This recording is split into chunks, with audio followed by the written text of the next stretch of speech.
Sejumlah warga yang menjadi korban banjir bandang dan longsor di Aceh Tengah dan Aceh Tamiang masih kesulitan karena akses yang putus serta minimnya bantuan.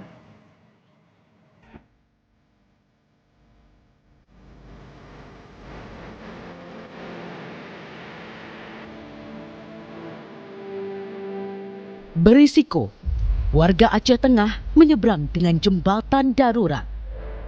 Warga mengaku terpaksa meniti kabel bekas sepanjang lebih dari 50 meter. Karena ini jadi satu-satunya akses penghubung 3 desa pedalaman Aceh Tengah menuju ibu kota kabupaten. Kalau untuk di sini yang jelasnya untuk ketiga kampung Berganggar, Ngampar dan Pantaredok otomatis dengan satu-satunya cuma ini akses penghubung antar kabupaten, kemudian juga akses warga untuk mencari belanja ataupun perekonomian masyarakat. Yang jelas intinya masyarakatnya terisolir di dalam di kampung. Sementara di Aceh Tamiang, 280 keluarga di desa Sekumur masih bertahan di pengungsian pasca rumah mereka hancur diterjang banjir bandang. Meski serba darurat, warga tak punya pilihan lain untuk bernaung. Kami membutuhkan kasur, selimut, kelambu untuk perlengkapan tidur. Yang kedua, untuk anak-anak kami membutuhkan makanan yang bergizi, seperti susu yang memang bisa memulihkan kesehatan anak-anak di sini. Selain di desa Sekumur, desa Lubuk Siduk di Aceh Tamiang juga jadi salah satu wilayah terdampak banjir bandang. Puluhan rumah hancur dihantam banjir. Tim Liputan, Kompas TV. Sukarelawan medis terus berupaya menembus daerah-daerah terisolasi di Gayo Lues, Aceh untuk menolong warga terdampak longsor dan banjir bandang. Mereka harus melalui medan yang berat dan terjal untuk bisa mencapai lokasi terisolasi. Visual ini melukiskan perjuangan para sukarelawan medis dari Ikatan Dokter Indonesia Gayo Lues yang dibantu anggota TNI untuk mencapai daerah terisolasi di Desa Pintu Rime, Kecamatan Pining, Kabupaten Gayo Lues, Aceh. Medan ekstrim harus mereka lalui menyusuri tebing curam. Perjalanan semakin berat karena selain menanjak dan juga dipenuhi lumpur, relawan memastikan akan terus menembus desa-desa terisolasi lainnya demi memastikan korban banjir di Gayo Lues tetap mendapat pelayanan kesehatan yang layak.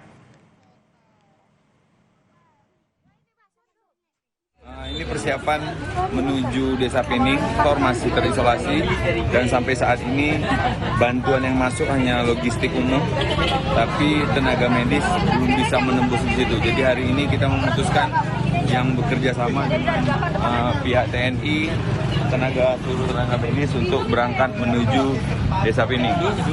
Semoga perjalanan kita lancar dan tidak terjadi kendala dalam menuju ke desa itu. Helikopter milik TNI AU yang membawa logistik mendarat di medan berlumpur di Aceh Tamiang. Sebanyak 2 ton bantuan logistik dibagikan kepada warga terdampak banjir bandang.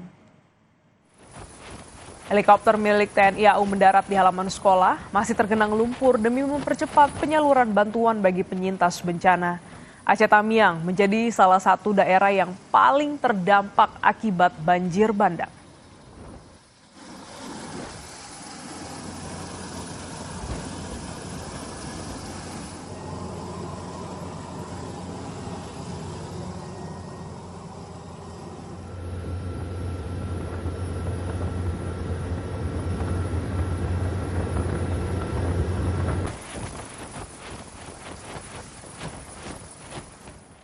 Saudara pecinta tanaman hias di Malang, Jawa Timur menggelar lelang amal untuk membantu korban banjir Sumatera. Hasil lelang tanaman hias ini akan didonasikan sepenuhnya pada warga terdampak banjir. 5.